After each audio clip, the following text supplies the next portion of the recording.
Hi, welcome to the show. I'm Janine Queenan, and I am one half of the dynamic duo here at Janine and Amy's Travel TV Live. We're dynamic duos, I think. Yeah, we are. And we're very dynamic.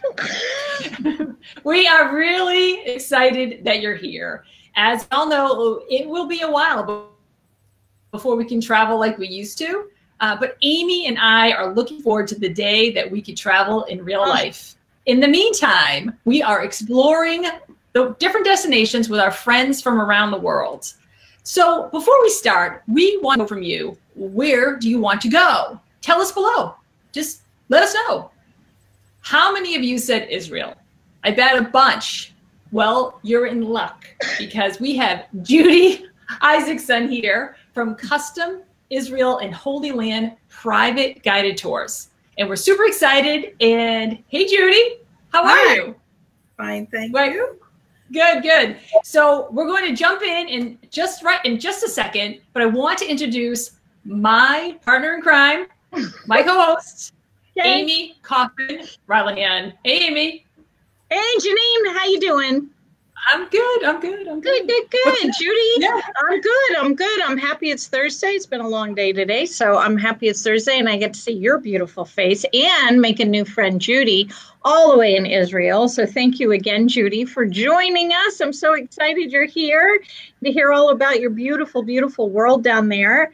But before we get started, I have one question for you. So when we're able to, and we're free to move about the world, what's going to be your next vacation or your next trip? I think my next trip is going to be Vietnam. Ooh, why? Why Vietnam? Tell me. Well, I really like Eastern cultures. It's supposed to be a very laid-back country. There is good climate if you go north, I'm told. So we expect that. I've been to Thailand and I've been to India. So this is another opportunity to see the East, and that's what I'd like to do. Outstanding. Yeah, that's on my list too. Vietnam is on my list too. Good vegetarian food there, and the crafts are amazing. So there you go. So check all those boxes. Right. Yeah. So as Amy said, you are live from Israel, and we are super excited to have you here. And we want to let everyone know about your beautiful country and how they can visit and working with you and all that good stuff. But I have to address the elephant in the room, because people have said to me they're nervous about traveling to that area of the world. So what do you say? How do you respond to that? I have been to Israel, and I really, it was life-changing. There was this energy there or something that really, I just found it to be such an amazing experience that if people want to go, I really hope that they will go. So how do you respond to that? Well, you're right about the energy. This is a very young country. Excuse me, and we have a very young population also, and you feel it. I've been to Europe, and I come back here, and I feel the excitement of kids, of young people, and that's who's in our army. That's who's really looking after us. As far as security goes here, we've got very tight security. The army is involved in different places. We don't even know about it. They're kind of in the background. Kids are out in the streets on their own, walking, playing, talking. And parents do not worry about that. At the hotels and at the restaurants, there are security guards at the doors. At the airport, when you arrive, there is security checking the people who are coming in. The country is very security conscious, and we take good care of the citizens and of the visitors. So every guest we've had has turned around to me and said, I didn't think it would be like this. I feel so safe. Oh, so yes. That must mean something. I felt the same way. I did. I really felt like the people, our hosts, were taking very, very good care of us. So that's great. I just want to say hi to Sarah. She's stopping by to say hello. And I want to remind everyone, if you have any questions for Judy, make sure you pop them below. I mean, she's happy to answer your questions about visiting, about anything you want to know. So why don't you do that? And let's jump into the questions. I want to show one picture from my trip. So it just makes me laugh. So this is the Dead Sea. And I know a lot of people go specifically for this, but and I know it, people know it's the lowest point on earth. You very salty, so you float, but you really do float. Like it's absolutely no way to swim. And we just love that. Oh, I just did solo. I didn't mean to do that. That's okay. It's all right. So anyway, my whole point is we had a great time, and you sent us a lot of wonderful pictures. So I thought we'd just start to show them, and you tell us what they are and stories around it. And while we're doing that, we'll talk about visiting and how to plan a trip. So Absolutely. This is you. This is a city, right? I'm you. Yes. So where is this? Yes. Okay. So this is a trip that I took in February. That wall behind me is the wall that separates Israel and Gaza, the Gaza Strip. Oh so my golly! Yes, I am down at the Gaza Strip in in one of the settlements on the Israel side, and this wall behind me is a wall that's being created by mosaics. Everybody who comes down there is asked to put in a mosaic, and they're building the mosaic, the artwork on the wall as we stand there. But it's a place, the reason we show it is that basically, yes, you can actually be there. And yes, we actually go into neighborhoods there and we talk to the people. And that was one occasion where I was talking to different people who live there, and they hosted us. And it's a beautiful area. Again, all of this is done with coordination with the Army. The guides know what they're doing. We're in touch with everybody. It's not just that you were driving down there, one day without checking. Everything is checked ahead of time. So there I am that particular day. And I know that you arrange for people to have dinner in people's homes and things like that. So tell us a little bit about that. How does that work? And what's that experience like actually visiting with a family and sharing a meal with them? Well, there's really no better way to get to know Israel and the people. So we arrange different kinds of experiences. One could be a Sabbath dinner at people's homes, and you go in and as your family, whoever your small group, and you're actually hosted in a real home with an Israeli family. They explain the different customs and the different things they're doing at the Sabbath meal, and you eat a home-cooked meal with them at the table. So you get to see the inside of a house. I know when I travel, to see the inside of homes in the local, the destination, really is revealing. It's not America. People live differently in different places. So you get to go inside and you see apartments here are actually smaller than what we're used to in the United States. The buildings are made out of different materials. They're made out of big cement blocks, not out of the board that we use in the States. It's a different vibe. I mean, it's completely different. And you see how the families live, and you can ask them questions and get to know them better. And the picture that you saw before, I also was at Home Hospitality down there. So I visited a family in the area of the Gaza Wall on the Israel side. And I spoke to them and asked them, what is that like? And what happens when there are alarms? And I was able to talk to them and get a real sense of what their lives are like. Wow. So, Judy, amazing. How do you find these families? Do you walk and knock on a door? I mean, how do you find the families that are going to, cook for all these people? Well, these are connections that we've built. We have connections in different cities, depending. The one we recommend the most is usually Jerusalem or Tel Aviv, just because there's a large number of people who are available to do that, who are interested in meeting tourists. For them also, it's a big experience to meet tourists. It's not only, it's a two-way thing, people meeting people.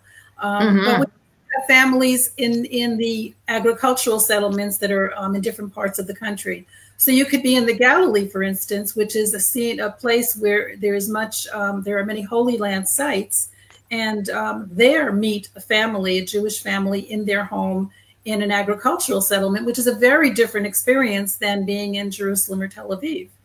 You can bake bread and have a culinary experience with people. All this being said, it depends on the length of the trip.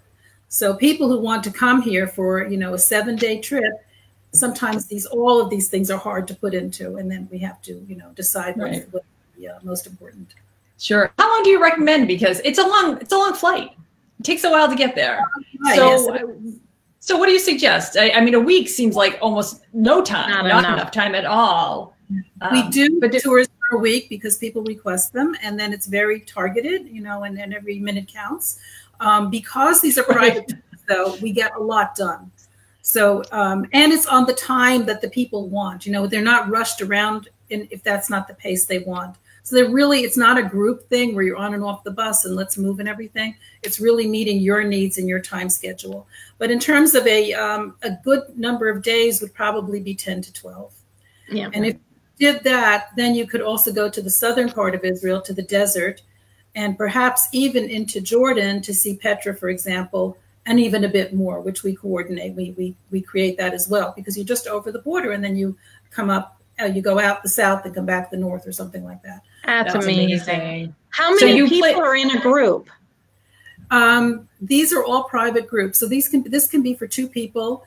This can be for 20 people. Oh, so it doesn't matter. No, it doesn't. And we often have multi-generational families. That's a big request. That's amazing. And the children and the grandchildren are all coming. And then sometimes we have 2 guides on the trip, depending, so that they have, you know, all the needs are met. The grandparents may want something a little more serious there, but the grandchildren are not ready for that. So we kind of coordinate the whole thing and make sure that everybody is interested all the time. That's important. Oh, yeah. Amazing. That sounds great. Well, you mentioned food. The food was fabulous. So let me add this picture here. What is this? Oh, my goodness. The food was fabulous, really. So these are bureka. And this is in in East Jerusalem. This is being served. This is cheese. It's a phyllo dough with a cheese filling. It's one of my favorites. It's not a dietetic food, I have to admit. Yes, so that's actually excellent. We do have culinary workshops. If there's time permitting, then people they cook, they learn about the recipes. We have one that's actually very cool, and it can only be done in a certain season, where people go foraging. If you know what foraging is, when you go out into the forest and you pick the plants. Yeah, so we do that, but again, that's a certain season.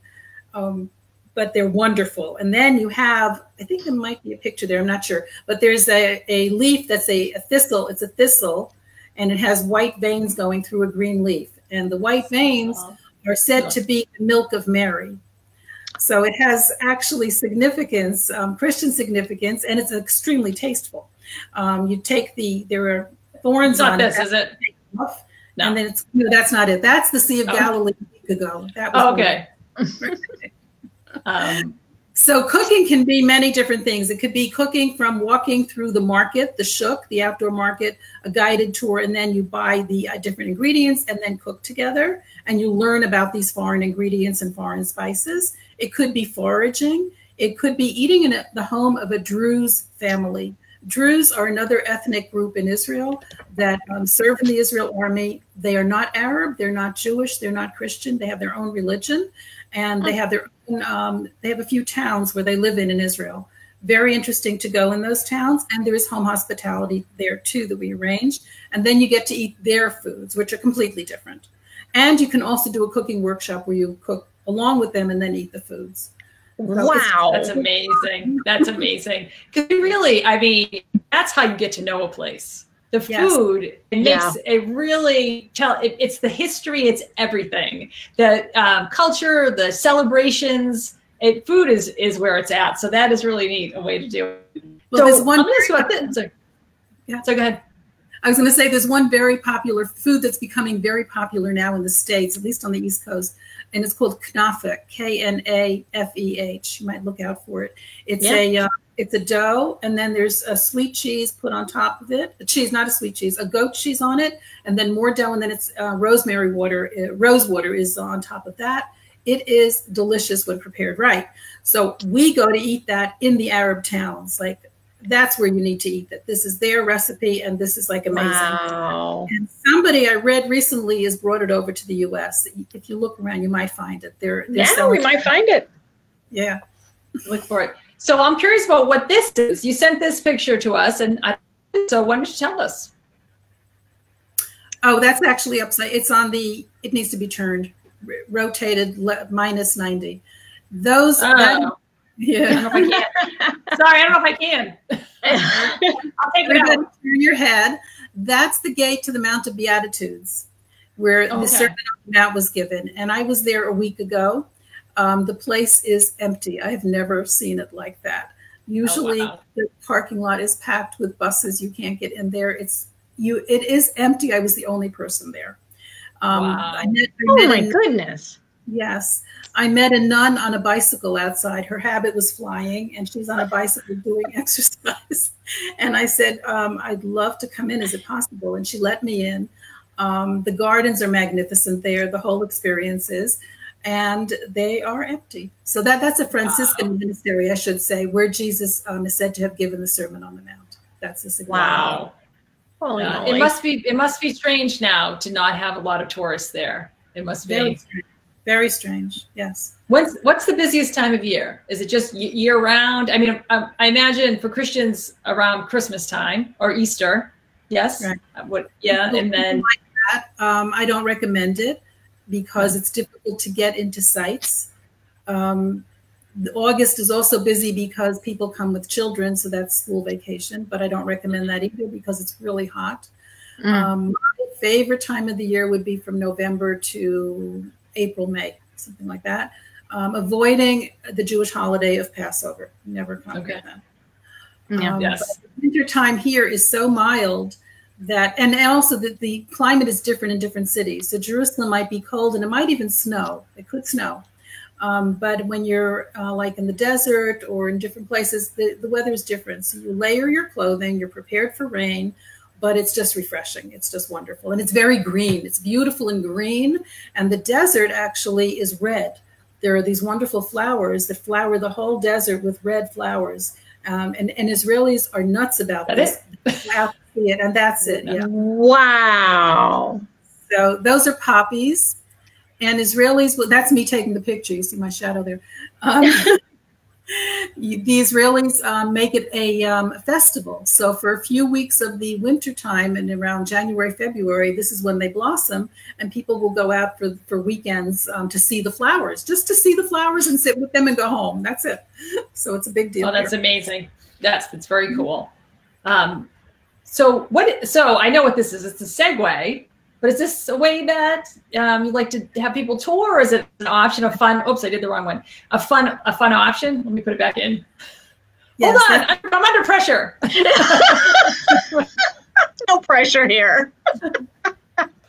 There we go. All right, there we go. There we go. So that is an option. Behind the rider here is Jaffa Gate, the entrance to the old city. She's standing in front of it in the Western Jerusalem. If she goes through the gate, then she'll be in East Jerusalem. And this segue is a way to tour. If you're the correct age, I think you need to be at least 16 years old, and they're very safe. As you can see, helmets and everything. You get some instruction, and you can explore with a group. You don't go on your own. With a leader as well, a guide, to see different places in Jerusalem, and it's also available in Tel Aviv. Oh my golly, that's amazing. That's really neat. That's fun. So I have a question. I did notice that you do promote some like active trips. So what type of activities? If someone really wants to go, they want the history, they want the food, but then they want to, do something, whitewater raft or whatever. Is something like that available too? Yes, absolutely. So there's one picture there, or that video I think I sent of the horseback rider. Yes, I did not know how to do it. We'll just talk about it. We'll talk about it. We also do equestrian trips, and they can be for people who really ride. They want to see part of the country riding. We do that. We set that up. In this case, we had a client who wanted to do riding for a few days. He rode in the Negev. He was here in February. He had a fabulous trip. He was on his own.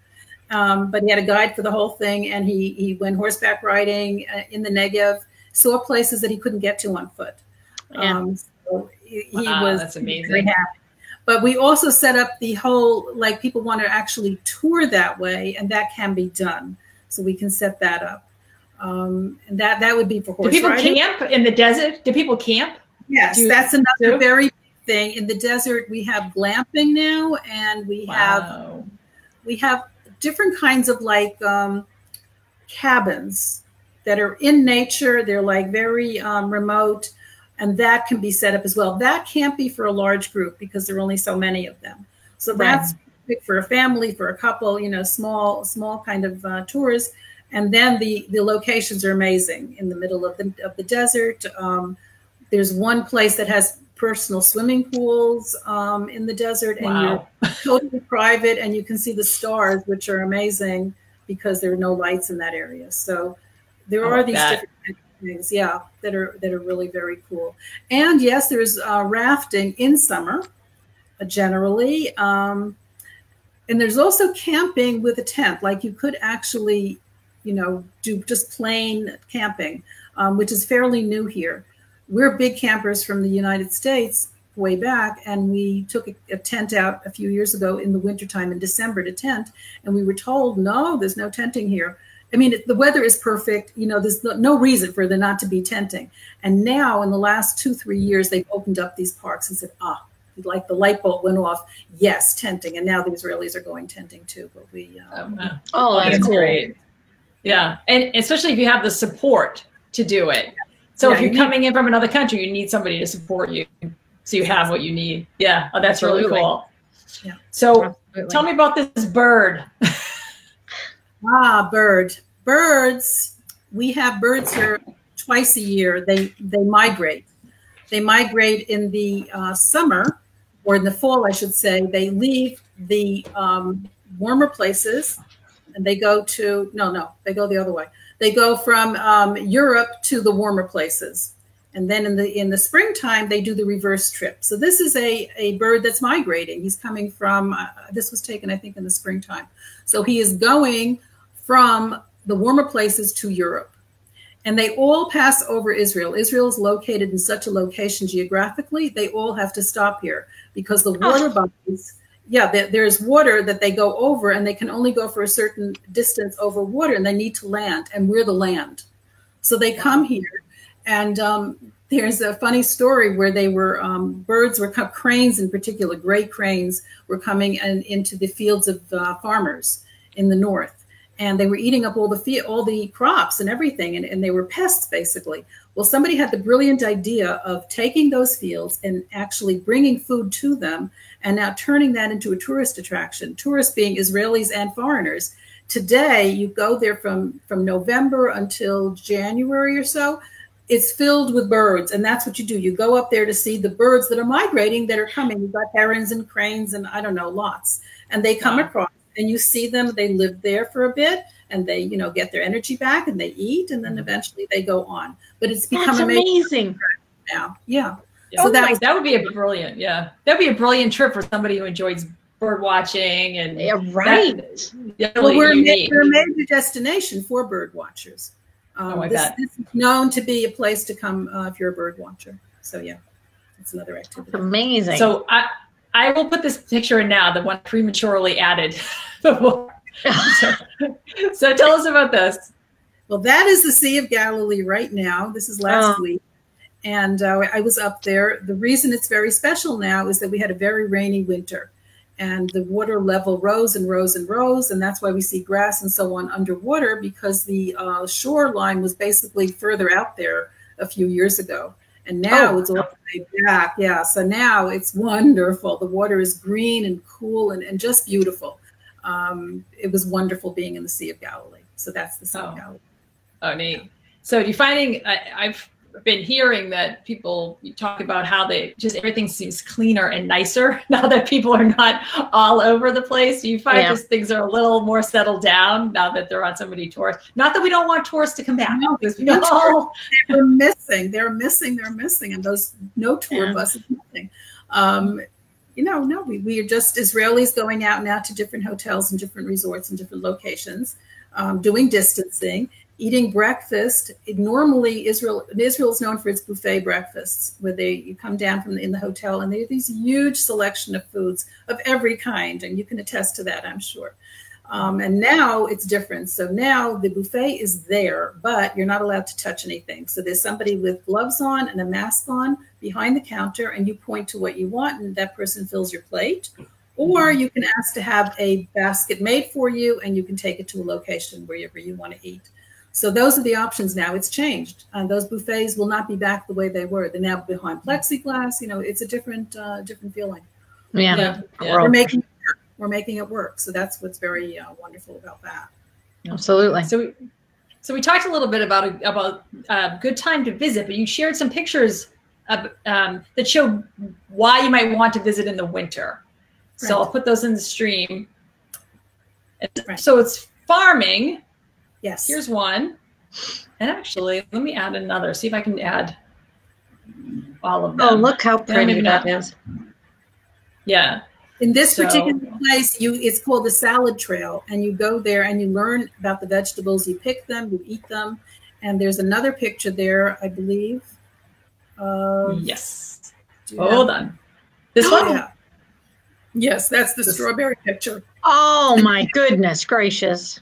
If you'd notice the ceiling. Sorry. Yes, they're exactly right. They grow from on top. They're hydroponic.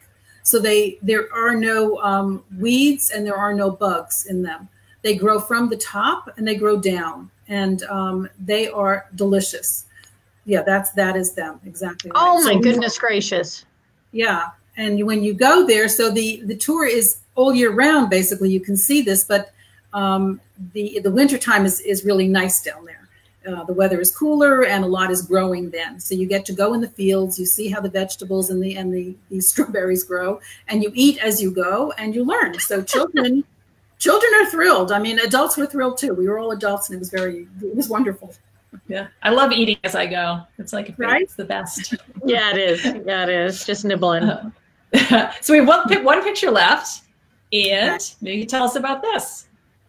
Well, this is the place I stayed in. And this is actually a youth hostel. So I stayed in a hostel, yes. It is a youth hostel on the shores of the Sea of Galilee, which is why it's so wonderful. There is no other address like that. There are a few hotels in the area, but this is like the best address. And there are rooms for couples as well. So in fact, it's a whole couple wing. And then there are rooms for families. I don't always put clients there because it can be noisy. Since it's a youth hospital, there are groups of kids. It can be high school kids and so on coming en masse, and I can't guarantee what that will be. So I don't always like that for clients, but I happen to love the place, and we've been going there for years with my family. So it's like going home. And nobody's there now. Right. It was full of Israelis. Well, I mean, hostels have changed so much since my backpacking days back in the 1990s. I've read that they're just like, there's so many that are beautiful now, and really a good option for people who want to travel well, but economically, and who like to meet people. Because that was the thing about hostels. I mean, you end up meeting people from all over the world, which is pretty cool. Yeah, absolutely. Yeah. Absolutely. So, yeah.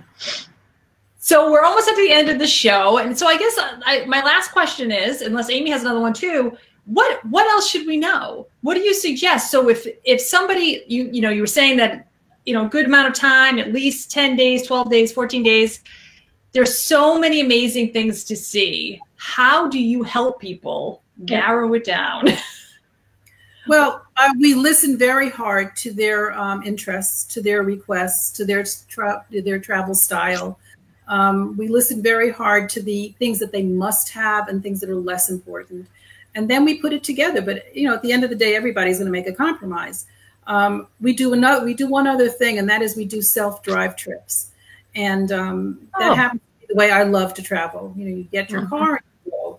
But instead of just sending you out to go, we map out your trip for you. We plan out the accommodations on the route. We have guides meet you at different places where we think that's necessary, and activities would be booked. So you have your plan, your tour plan, and day 1 to what you're doing and how you're proceeding. And we're always in touch with our clients. We use usually WhatsApp, and we're unobtrusively in touch with them, and they know how to reach out to us. So they feel very safe and very cared for. And they use digital maps. We map out the whole thing on digital, so they see it on their device. And that's just another way of travel. Not everybody wants to be with a guide for the whole time, and but people do. So we've got the whole thing actually covered.